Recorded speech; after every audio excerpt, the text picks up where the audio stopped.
Welcome, everyone, to our continuing interview series. It's a great pleasure to welcome our guest for the evening. He's a journalist and author of such books including Death of the Liberal Class, Empire of Illusion, and America, The Farewell Tour, among many others.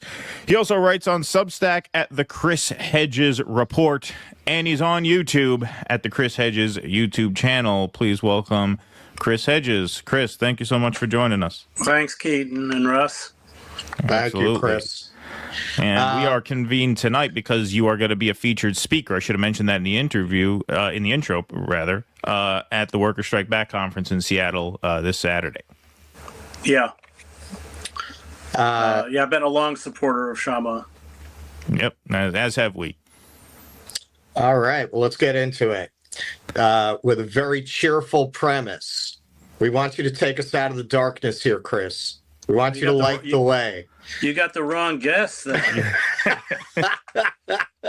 Well, it's good to have someone, because I get accused of being a doomer. And I feel like, you're more of a doomer than me. But the thing is, I'm not as smart as you. If I were as smart as you, then I could pull off being a doomer. People would respect me more. Instead, they just think I'm a crank. Well, it's not like I want to be a doomer. I just don't believe in kind of this mania of hope, this false kind of optimism, because you don't see where you're going. You don't understand where you're headed. And in some ways, it's disempowering because you don't understand how bad it is. And all of my books, you mentioned some of them, but like American Fascists, The Christian Right and the War in America, America, The Farewell Tour, Empire of Illusion, The End of Literacy, The Triumph of Spectacle, Death of the Liberal Class, Days of Destruction, Days of Revolt, which I did with Joe Sacco, the cartoonist. But what about the cookbook? You have that cookbook. The cookbook I haven't done yet. Yeah. But it's all of these books were really saying, there are consequences for this decay. There are consequences for this social inequality. Right. There are consequences for deindustrialization and the mass layoffs of 30 million workers since 1996 when they began keeping records. And unfortunately now, those of us, and there were a few of us, Noam Chomsky and Barbara Ehrenreich, Ralph Nader, who I work for, we've been saying this for a long time, and unfortunately now it's come to pass. We're in really serious trouble. All right, I'm gonna set you up to white pill everybody, Chris. Okay. It's gonna completely play against expectations. So my lifetime, the left, they've never been as broken, routed, completely defeated as they are right now on every level, culturally, spiritually, intellectually. I was talking about this on the show the other day. You might say, well, in the 50s, they were more defeated. Not really. You had a counterculture ready to come out of the shadows only a few years later. There's nothing like that visible on the horizon. Now, you have talked a lot about how they created kind of an alternative culture in the Eastern Bloc countries during the Cold War. And you've suggested that's a way to create an alternative culture and even a government in waiting. How would the left do that, or the society as a whole do that from where we are now? Do you think it's possible? And what would be the way forward? It's possible, of course, but we're almost starting from scratch because, as you correctly pointed out, the left has been completely decimated. And this is something that Shama understands with Workers' Strike Back. We need to, the only weapon we have by which we can essentially put pressure on the centers of power is the strike. Disrupt or civil disobedience that disrupts the machinery of power. So I was just in London not long ago for my friend Roger Hallam, who founded Extinction Rebellion. He's serving a 5-year prison sentence because they shut down the M25 motorway, which runs around London for 4 days. That's what we have to do. But that takes it takes organization, but it also takes a vision. I think a political vision And you're right, the left got sidetracked with kind of woke politics, and I'm all for inclusivity, but not divorced from the class struggle. And essentially the power structure, the corporations, the Democratic Party, academia, they seized on this, this kind of call for inclusivity to essentially put women or people of color, Obama would be the perfect example, to manage the empire or manage corporations. And that's the inverse of what we have to do. I mean, having a woman CEO is not a great stride forward for feminism. It's empowering working women. And so it's a species really of kind of corporate colonialism. I used to work in the Congo, for instance, and I was overseas for 20 years as a foreign correspondent. So you had a figure like Patrice Lumumba, the great revolutionary. The CIA and the French intelligence assassinated him and replaced him with Mobutu, who was also Congolese, also black, but did the bidding of the CIA and the old colonial masters. And that's what you have here. You have people who are willing to, as Cornel West called Obama black mascot for Wall Street, which he was. And the left got completely bamboozled by this and used. So all of that inclusivity is great, but not when it's divorced from the class struggle. Do you think that sorry, go ahead. Do you think, I mean, since we got onto this topic, Gray Zone recently did an article about how the IRI was actually funding LGBTQ activism in Bangladesh, essentially to destabilize the government. And looking at that, I said, well, wouldn't it be naive when you look at how that kind of politics has decimated left organizing, a kind of divisive, mutated version of civil rights with a tortured postmodernism imposed on it? Do you feel that some of that has been directed in the same way by the intelligence services to keep workers and the left divided? Yeah, or more importantly, by corporate power. So corporate power has embraced all of this stuff. The Israeli military does. The CIA does. They put out that ad, what was it, a few months ago, I don't know, binary, whatever it was. We showed that on the show a couple weeks ago, being tortured in Guantanamo Bay, you don't really care whether the person is non-binary or binary or trans or whatever it is. So, if you're suffering from the aerial attacks in Gaza, it doesn't really matter who's flying the plane. And that's the question that wasn't asked. What mechanisms of power are you serving? And what are these mechanisms doing, whether they're corporate, whether they're imperial, Zionist, or anything else? And that was the great failing of the left, not to ask those questions. And they got taken for a ride. It seems as though the liberal class has discredited the left in that way, to the point where now, you were on Revolutionary Blackout Network with our friend Nick Cruz, who's going to be submitting a video speech to the conference. And when we were last on with him, he made what I thought was a great point, which is that it's a mistake for the left to side with liberals on a lot of these more culture war issues. Now, you mentioned, that you're all for inclusivity, as are we. Is that a challenge? Because that's a challenge I see on the left, not to cede to, bigotries and racism and things like that, while at the same time, you don't want to ally with liberals on these culture war issues, because then especially working class people get the impression that we're with them. And that's what got us to this point, is I think the liberals have used these issues to just completely discredit the left, broadly speaking. Yeah, so the focus has got to be the class struggle. This kind of corporate coup d'etat in slow motion is over and we've lost. And the oligarchs are now throttling what's left of our very anemic democracy. Many people on the left are cheering the dismantling of the deep state, and I'm no friend of the deep state, of course.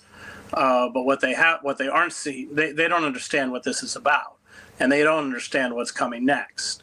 It's the people in the Trump administration who are carrying out these mass firings and obliterating whole agencies are not going to free us from the tyranny of intelligence agencies or militarized police or the carceral system or the predatory corporations or mass surveillance. They're not going to restore the rule of law and make the billionaire class accountable.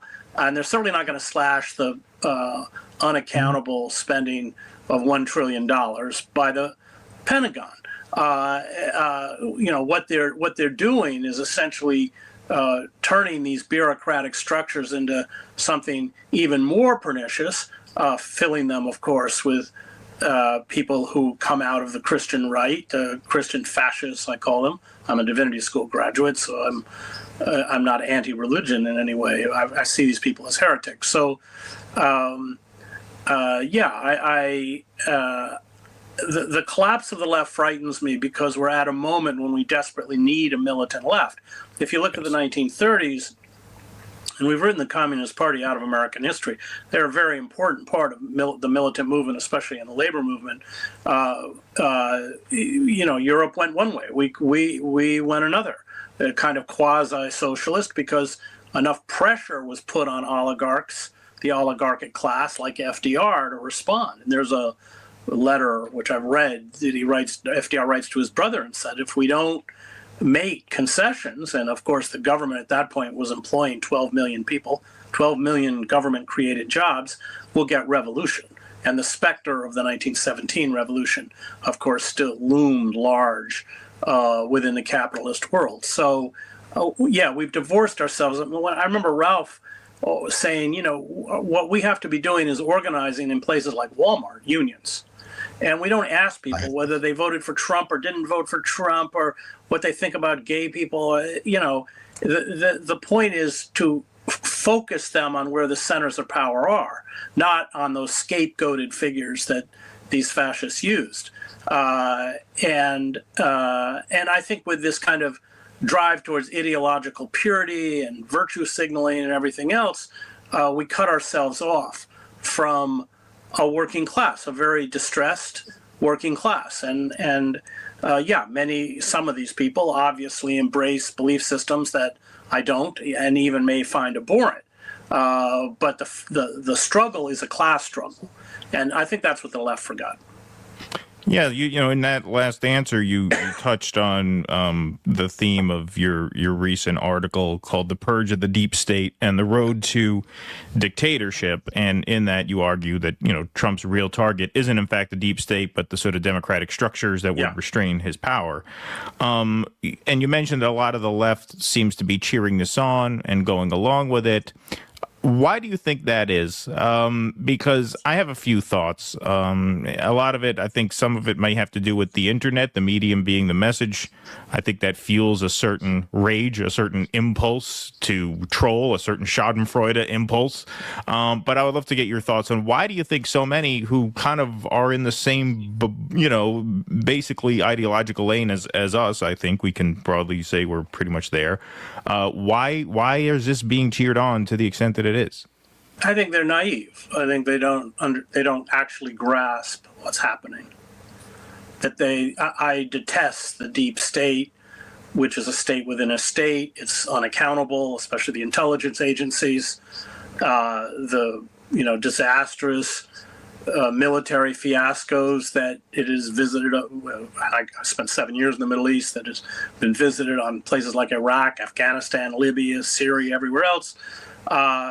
And so that hatred for the deep state, which is a hatred I share, they see this assault as a kind of purgative, but it's not. They haven't looked closely at what the Trump and his Christian fascists intend to replace it with. And I think part of it is not understanding the Christian right.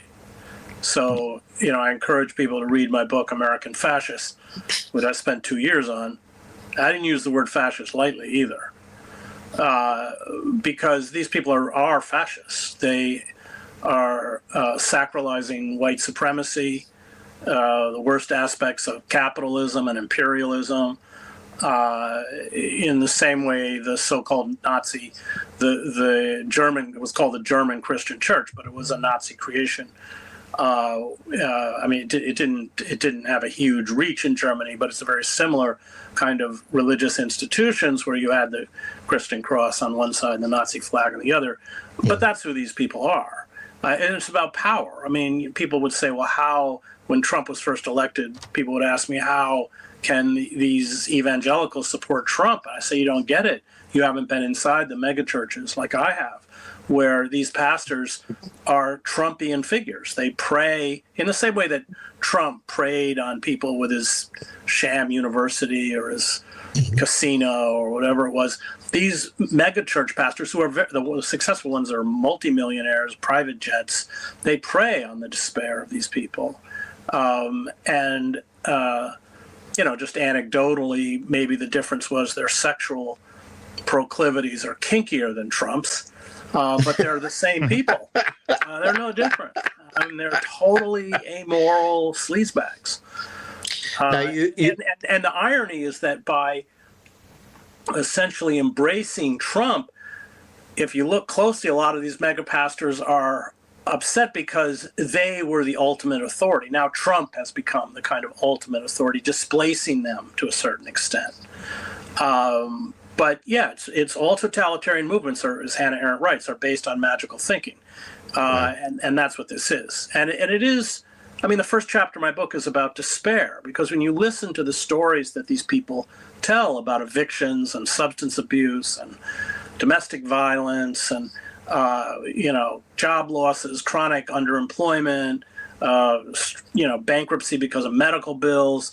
Life is, you'd have to be heartless not to feel for them, no matter what they believe. And what they've done is essentially been broken and pushed into the arms of magic Jesus. I write at the end of that book, the only way, you're not going to argue these people out of the idea of creationism. They're not in a rational-based, a reality-based belief system. The only way is to reintegrate them into the society economically and give them jobs with stability and benefits. That's how you will break the movement. Unfortunately, we did the opposite, or the Democratic Party and the ruling elites did the opposite, and now here we are on the cusp of, an American fascist state with the great leader. I agree, and I think, is it too late to right the ship through democratic means? I mean, I think it is. It's too late to right the ship through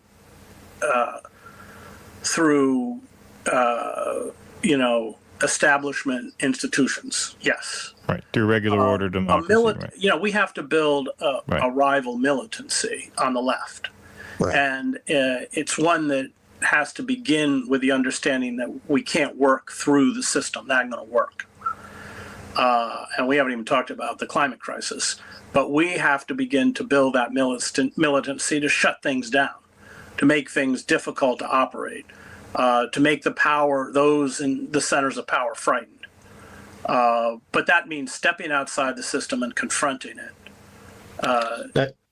Yeah. So speaking of the climate crisis, if I could just plant a little flag there, because I think it's interesting, because I think that's a perfect example of how the liberal class has discredited a lot of noble left causes like environmentalism.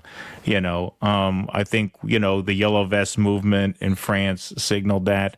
I can tell you as a delivery driver, I know this seems facetious, paper bags are a total pain in the ass. Paper bags, the transition from plastic to paper bags costs workers money. Seriously, it takes a lot more time to deliver groceries from the car to the door when you got these paper bags with no handles on them. It costs workers, when I was driving Instacart and DoorDash, it would cost me at least $10, $15 a day, which is $50 a week, which is $2,500 a year. That's not chump change. And so I think when workers see these regulations put on their backs, and then they see people lecturing them about climate change from, meetings like, Davos, where they fly to on private jets, I think that's a perfect example of how the liberal class has just discredited a very noble left cause, which is environmentalism. So what do we do as a left organizing wise? Do we get back to basics and simply focus on a labor-oriented movement, or do we try to incorporate some of these other things? And how do we do that without signaling allegiance to the liberal class who discredited us? Well, labor, you can't build any successful resistance movement without labor. Period. Right. You can't. Right. I mean, history has shown that. I mean, what is it that brought down Batista in Cuba? It wasn't Fidel in the Barbudos. It was the nationwide strikes. Same thing that brought down the Shah. Same thing that brought down the Tsar. I mean, that's the key. And we have the power to shut the country down. And when we use that power, we can get what we want, which is some kind of social equity, social responsibility, justice, to use one word. But the ruling class has worked overtime since the 1970s to make sure that labor is broken. And Right. even about 11% of the workforce is unionized, 6-7% of our public sector. So they can't even strike. The one weapon they have to further their demands, you saw that with the freight railroad workers. And then you have the problem with the established labor unions. The people who run these unions are making 5 times what workers are making. They've been bought off. They dance to the tune of the Democratic Party, which is no friend of labor, of course. So it's not just the system, but it's those people who present themselves as representing labor have to go. Right. I mean, we have to really, and the successful strikes. I mean, the West Virginia teacher strike was a wildcat strike. The unions didn't want to do it. Right.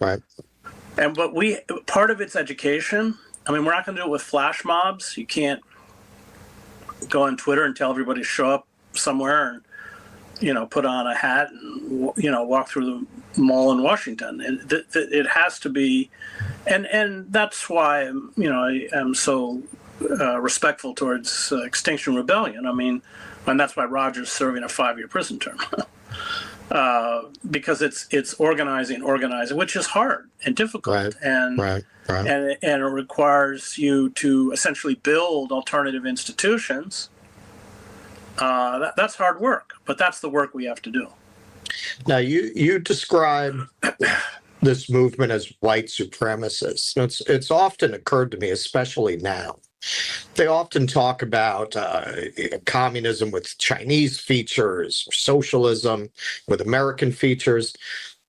In a country as pluralistic as America, doesn't it seem like they're developing fascism with American features, meaning you can't really do fascism without diversity in America? I mean, you could, but it would be really difficult to pull off. It seems like it's evolved to incorporate non-white people into an overall fascist ideology. Would you agree with that? Yeah, but they serve the white supremacist project the way Clarence Thomas does on the Supreme Court.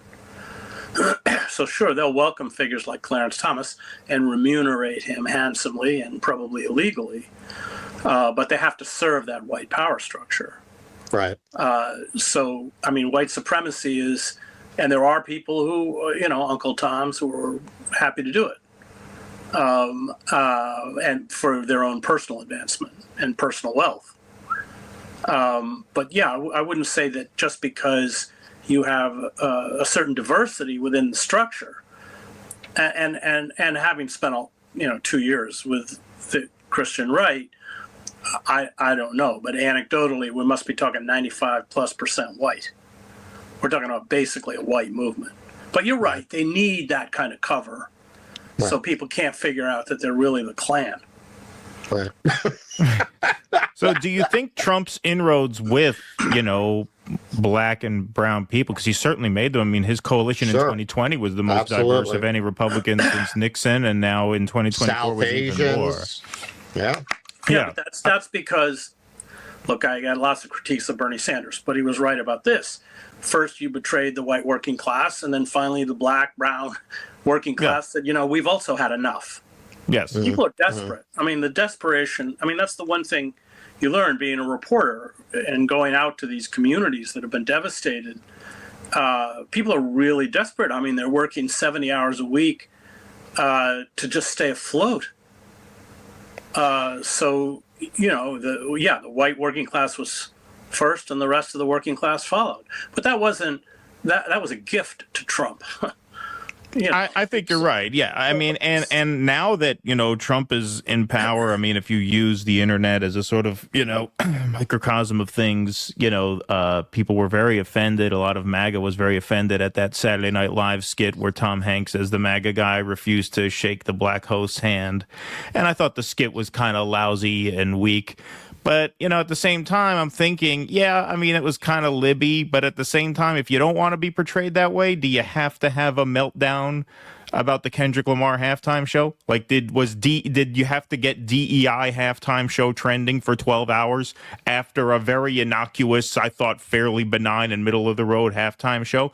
Like, they do seem to just lean into white identity politics, frankly, full bore. That seems to be the entire movement right now. An argument over South Africa from right, the 80s? Exactly. Right. Yeah, but let's be clear. First of all, these people are not particularly well educated. That's not their fault.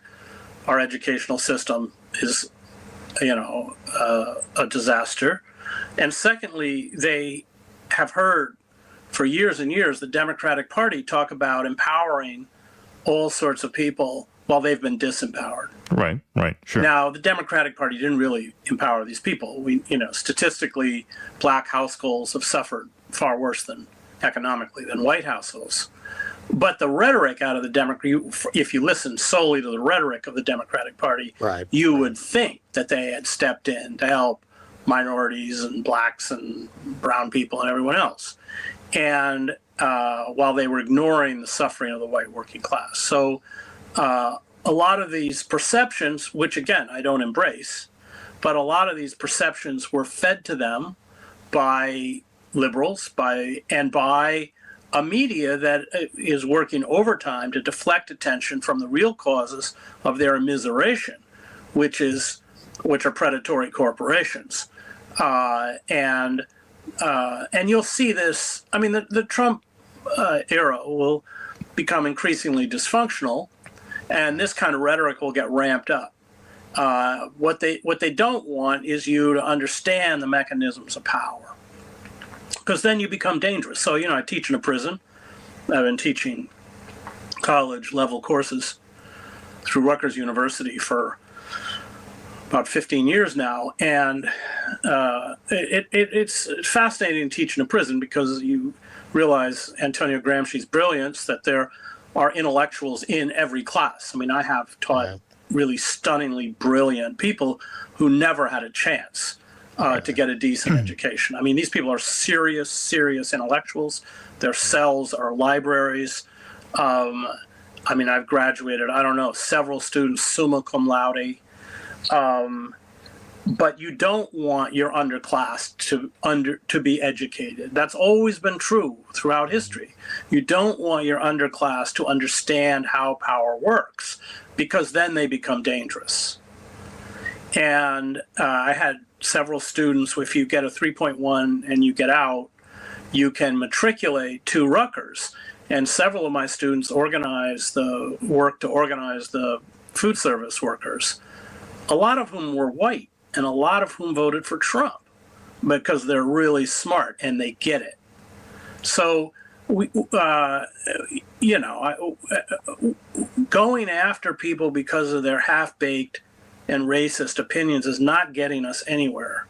I think we have to have a certain kind of empathy for where they're coming from. That doesn't, this is racism born out of ignorance. It's not racism born out of privilege like Elon Musk has. That's not forgivable. But these people don't have a good grasp on how the world works or why they've ended up where they are. And they do, you're right, they express it in inappropriate ways. But we have to begin to have a kind of empathy, I think, for where they are and the very real suffering that they endure. yes, they're enraged, and they express that rage in inappropriate ways often, but they also have every right to be enraged. And I don't think we're getting anywhere by writing these people off or demonizing them. I mean, my mother's family all comes from Maine. They're all vets. I mean, except for my mother, she was the only one who went to college on a scholarship. So they expressed all sorts of opinions that I didn't agree with. Yet on the other hand, with all the mills closing and NAFTA, I saw what was done to them, and it was awful. And it's class. It's the class struggle. It's fundamental. Right. That is it. And once you build a militant movement, it's an educational movement because it teaches people where real power lies. Right. And it teaches them what power is. It has an educational quality to it that I believe actually engenders a much better understanding of the world. When you grasp that what's been done to you has also been done to black people. Right. So, yeah, I'm also not. I don't have a TV. I didn't watch the Super Bowl. I hardly know who Kendrick Lamar is. I don't care who Kendrick Lamar is. As you were saying that, I was saying, yeah, Chris didn't watch any of it. Well, your family's from Maine. I would argue that could be racism born of being a Red Sox fan, which is equally unforgivable in my eyes. No, my family, they hated anybody who wasn't white, Protestant, and from Mechanic Falls, Maine. But they hated Boston. I don't know why. I think it's because of the hunters. Because they're all hunters. Huh. So these idiots would come up from Boston with these, 30-30s, which they didn't know. My relatives were all vets, so they were really careful with guns. Right, they knew how to work them. One end of a gun from another. They go into the woods. They drink. Right. Oh yeah, I bet. And then shoot each other. No, they hated the Boston. Yeah, Boston was it was that was the worst. The worst place you could be from was Boston. Okay, so shifting gears a little bit. You were really ahead of the curve with a lot of things in America, the Farewell Tour. But there was one chapter that really stood out, and it was kind of controversial at the time, and I don't think it would be as much now. You had a whole chapter dealing with the idea that the mainstreaming of kink was symptomatic of a sick culture and a cultural decay. Now, I have evolved a lot politically since I read that, but I was very surprised at it at the time because for somebody my age or younger, the idea that leftism is synonymous with an ever-expanding panoply of sexual options that are never to be judged, never to be questioned. As long as everyone's consenting, everything's good, and you should never be asking, well, is this okay? Is this good? Now, why do you think that this idea has become so sacrosanct on the left, and why do you think that idea, if you do indeed think, it's damaging to society? Well, because the left hasn't really spent any time with these quote-unquote sex workers, the women who do this, number one. Number two, the left believes that it's an issue of free speech.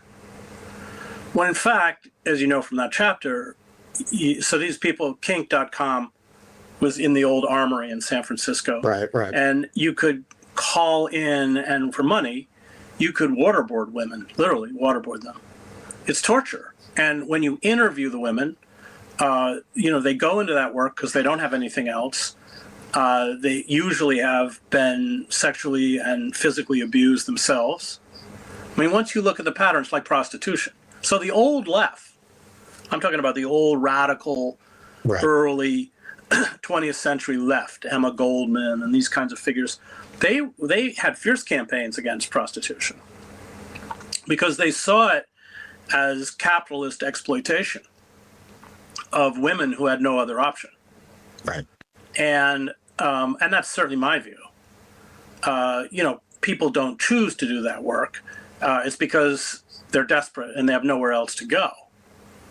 In Empire of Illusion, I also have a chapter on porn, interviewing women in the porn industry and this kind of stuff.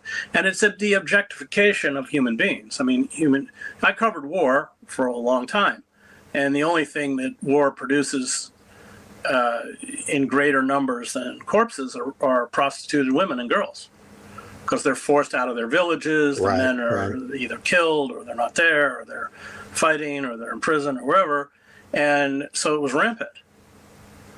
And that's just, I think, a kind of example of the callousness of capitalism, where all they have left to sell is their bodies.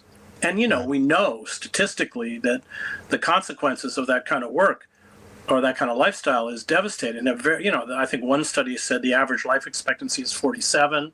They get all sorts of diseases. They're routinely beaten.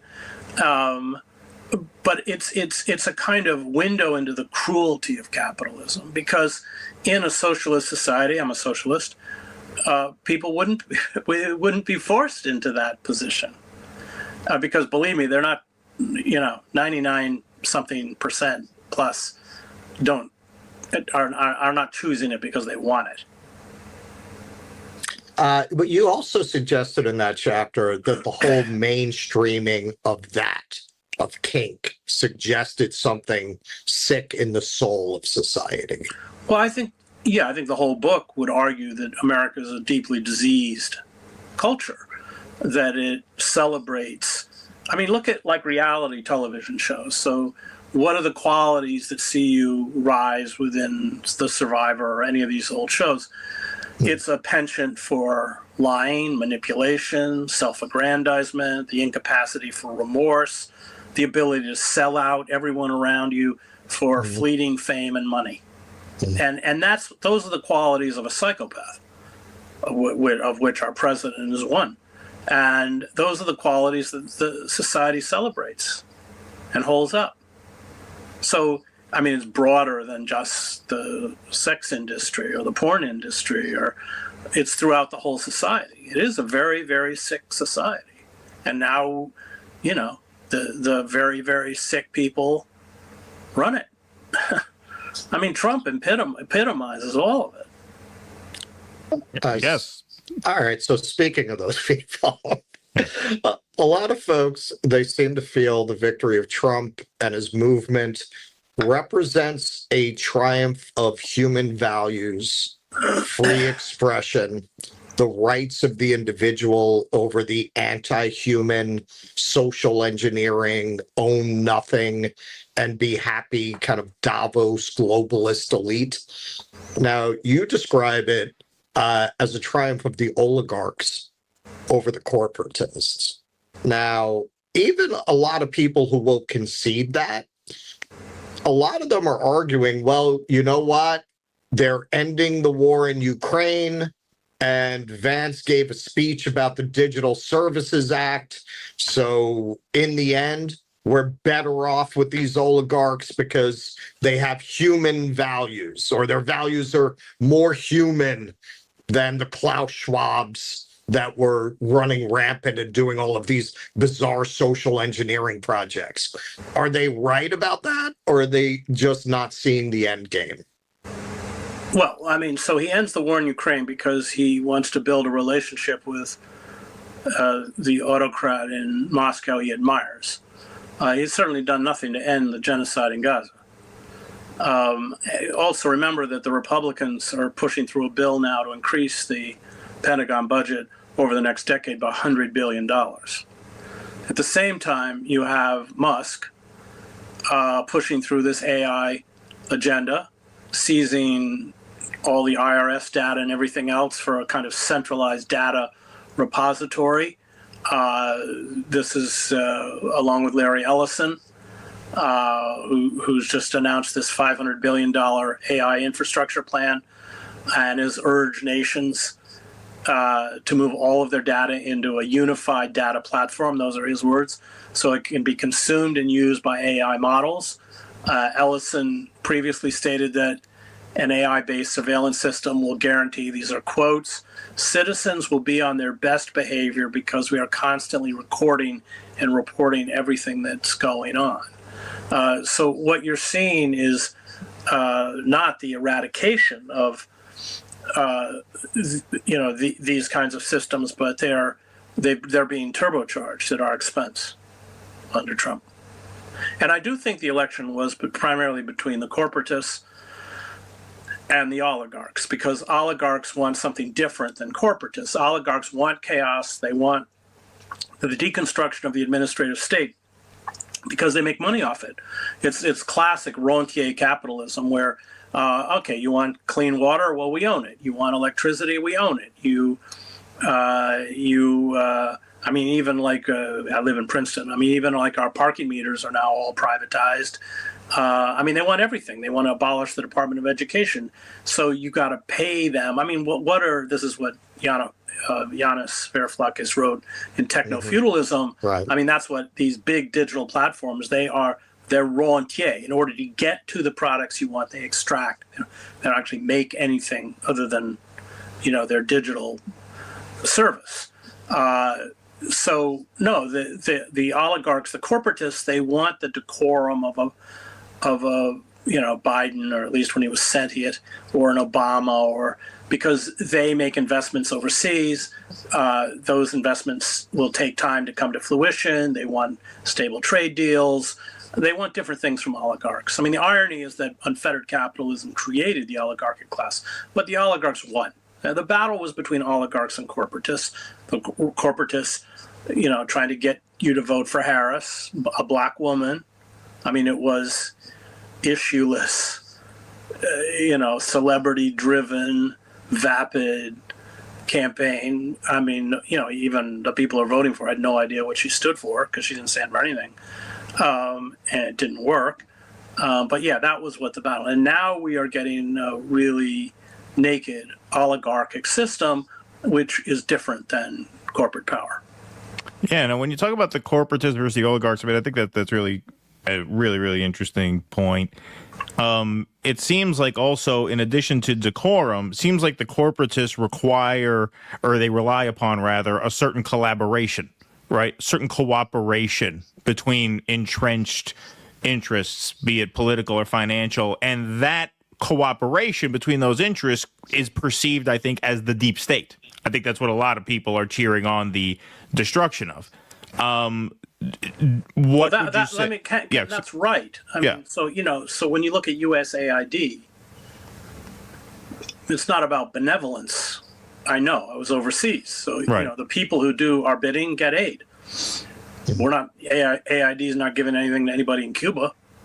Right. Or Evo Morales threw them out of Bolivia because as soon as he got elected, they're funding all these quote unquote democracy initiatives, which are essentially efforts to fund the opposition to overthrow him. You saw many of these institutions go after Jeremy Corbyn, interestingly, even in the UK. So, right. They are. I mean, I loathe them, the CIA and everyone else. And I would cheer it on if they were being eradicated so that the shackles were being taken off, but they're not. And what's coming is going to be worse. I mean, it's already pretty bad, but it's going to be worse. Right, because as that chaos sets in, then they become, basically the oligarchs become the landlords, and we all rent from them. We become serfs, yeah. And the thing is, you're already seeing it in a sense that you strip the state down to essentially defense or foreign wars, internal control, and taxation. That's it. Right. But I mean, Medicaid, everything's getting Head Start. It's all getting wiped out. Well, it's remarkable because they're getting people to cheer for what they were fighting against when it had a different packaging that they associated with globalists and Davos. They're cheering for a you will own nothing and rent everything future. That's exactly their business model.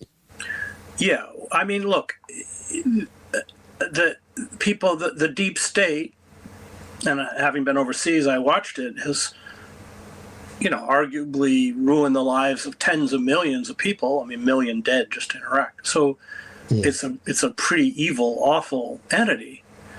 But we have to understand what, and here you really need to focus on what these Christian ideologues want. They have a vision, and they don't even hide it, but you should do the hard work of reading it, what it is. It's very frightening. I mean, it's about indoctrination, it's about censorship, it's about teaching quote unquote biblical values in public schools. It's about making war on secular humanists, and it's a really scary vision. And these are the people who are filling Trump's ideological void. They're the people who are being placed now within the bureaucratic state.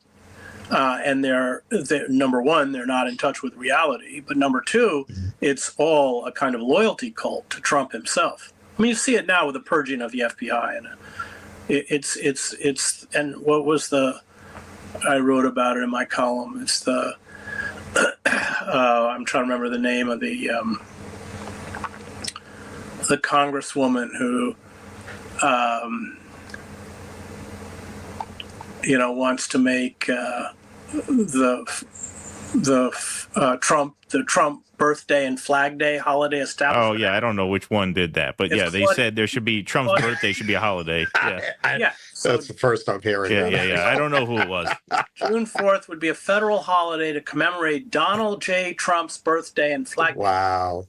Yeah, look, the next step to that are choreographed state parades with oversized portraits of the great leader. I mean, kind of North Korea style. That's next.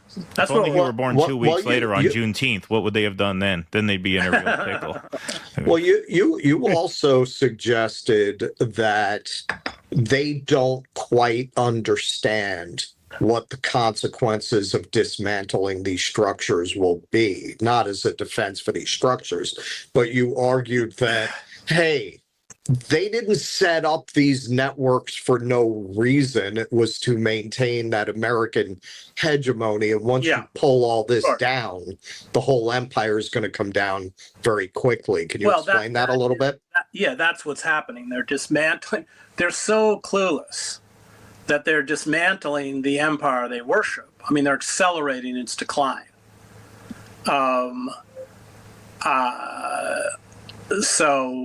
But that's what happens in the end. I mean, the idiots take over. It's, the time of Nero or Caligula or the last emperor of the Austro-Hungarian Empire was, had the kind of mental capacity of a 10-year-old. I mean, that's what happens. And that's I mean, just look at the cabinet. One clown after the other, after the other, after the other. Yeah, completely. Yep. Yeah. All right. So they're dangerous, but they're buffoons. Yes, I agree. So this upcoming conference, Worker Strike Back, is a meeting of, left and labor-oriented people. We all kind of agree that the Democratic Party is a dead end and that we have to organize some, resistance to an ascendant right. What are some first steps that you're looking for at the conference? What should we be looking for? Well, Russ is there in person. We're going to be streaming it to a very large audience. We have some very big channels who are going to stream it. What should people keep their eye on about first steps, just very tactically speaking? It's all labor. You build any political movement out of labor.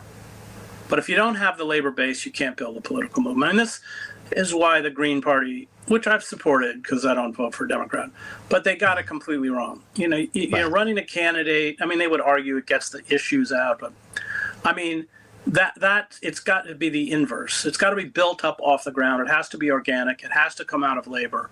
That's key. I mean, we do have to build alternative political structures, but we have to build a militant labor base first, because the political structure will be powerless without a labor base. It feels like a vicious circle because I come from a blue collar neighborhood, and it always strikes me when I go amongst DSA or the Green Party or any kind of left organization, not one of you would last one night in a bar in my old neighborhood. Not one night. How are you going to go organize workers? You have no idea how to talk to those people. Once you get in a position where you have a left with a complete absence of working class people, it becomes almost impossible to get working class people because you don't have anyone who knows how to talk to them. Well, they talk down to them. What do you mean? No. Exactly. Come on, they don't even try to talk to them. Well, this is where Shama comes in because she's had success on the ground in a city that has a lot of very hostile forces to working class movements. I mean, Amazon, Starbucks, Microsoft, right? So I think that is what gives this potential. Yeah, I think Shama. I mean, I'm flying all the way out there. She's not paying for it. I am. Right. So I wouldn't be doing it for many other people. Yeah. But she's right. I've always been a strong supporter of Shama. Shama's that rarest of things in the modern left. A winner. A winner. She wins things. Well, but she also understands. I mean, I think she understands. And I mean, that's what she's trying to do with Workers Strike Back. I think we do have to build a political party, but building a party without a labor base is just the kind of boutique activism that DSA and Green Party and everyone else does. And there's kind of a, I don't know, intellectual masturbation quality to all that, frankly. And it's not getting us anywhere. It's not effective. All right. Well, last question, because we touched on this a little bit. We do an online show. There's going to be this big in-person gathering. We're going to be streaming it out. A lot of organizing takes place online, and I think the internet is really a double-edged sword, because I think part of the reason why much of the left, who should be resisting what Trump is doing, is swept up in the schadenfreude of it. And I think a lot of that is just festers online because you're constantly exposed to your nemesis online.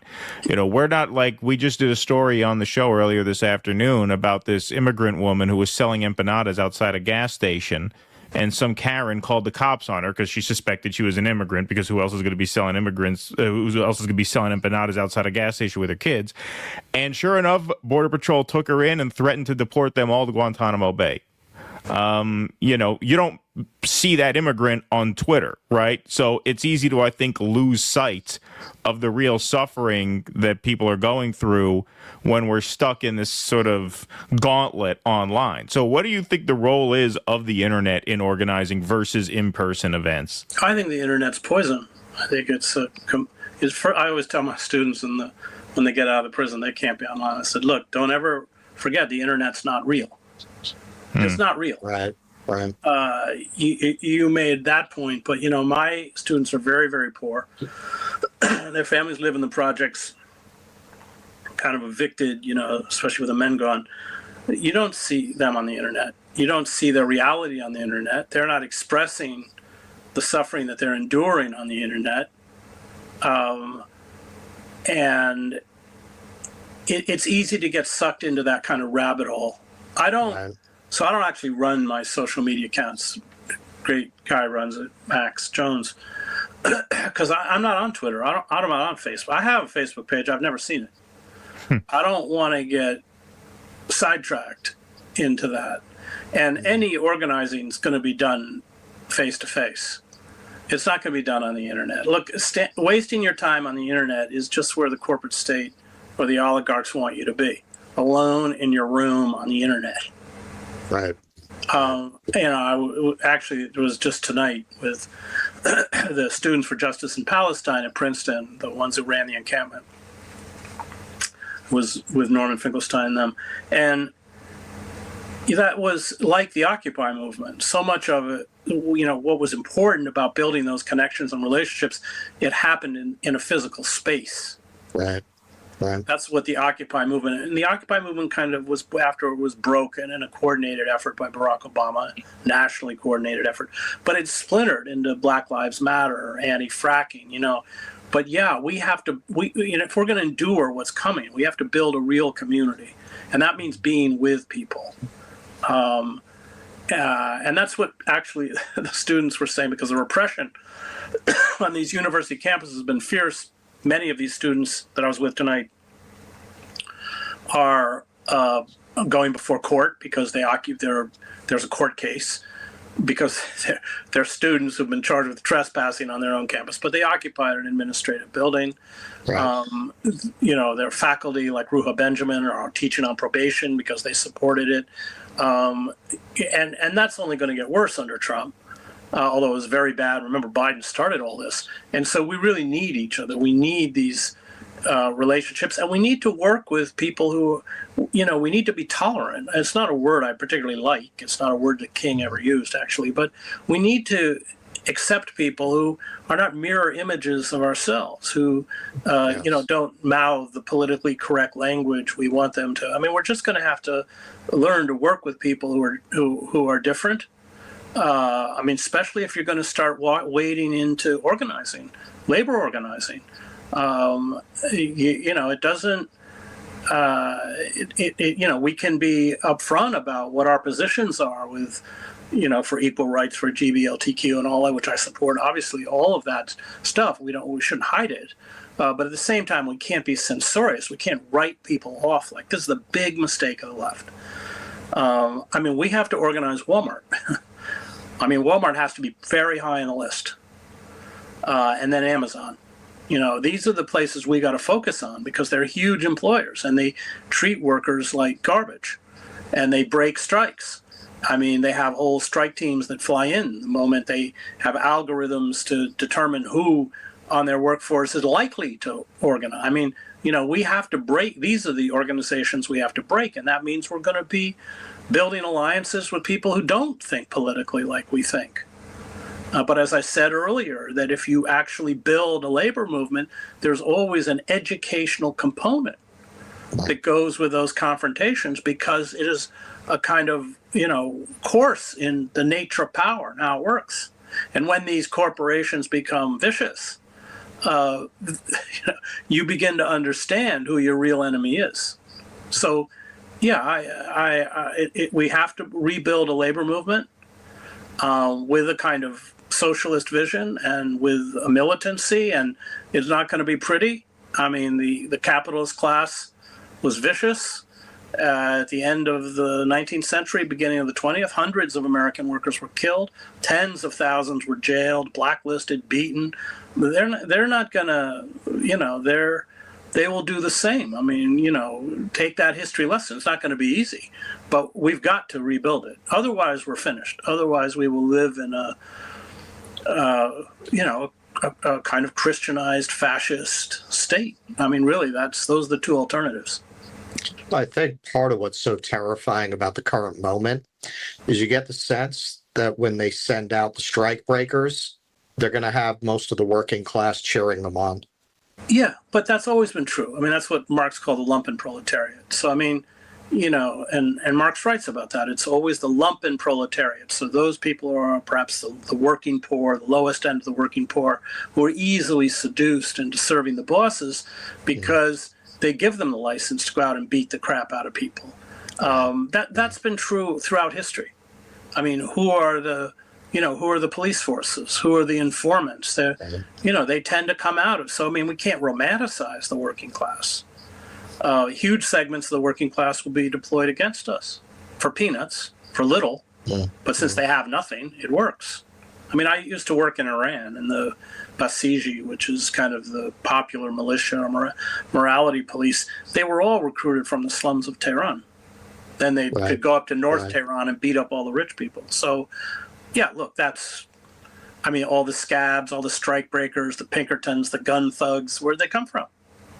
That is a fact, and they will deploy these people against us, these vigilantes. The one with the and they'll be wearing MAGA hats and have big flags and drive pickups with these gigantic wheels on them, and of course, that's how it works. Yeah, well, the example I read off earlier. I think this is where a lot of the immigration stuff fits in too. I think, MAGA has been really deputized against these people. I'm not saying that story I told earlier wouldn't have happened at another time, but that seems like a story very of this time. Trump takes over, he sicks, all these law enforcement agencies on immigrants. This seems like the moment where you'd have a woman think to, what the hell is wrong with you that you would call the police on a mother selling empanadas with her kids with her? Yeah, okay, but that's born out of a kind of self-loathing, I think. I think so too. It's a kind of self-hatred. Absolutely. No, I agree. You're right that I agree. Yeah. But it's, But that gets back to the fact that we live in a very sick society. Well, that's what I said. What the hell is wrong with you? Yeah, I meant that literally. Yeah. All right, Keith, do we have a question from the audience? We can let Chris go. Do we have any? I don't know. I think we have mostly comments. I don't really see many questions here. I see a lot of comments, though. A lot of love in the chat. Big chat tonight. But I did not flag any. So I guess we will wrap this right now. Well, Russell, we'll see you on Saturday, and we'll all be watching. I'm a huge admirer of your work. It was great to meet you. Thanks so much for making time. Thanks for doing it. Thank you very much, Chris. Yeah, thank you. All righty. We'll talk to you soon. Okay. All right, looking forward to seeing you. Please clap.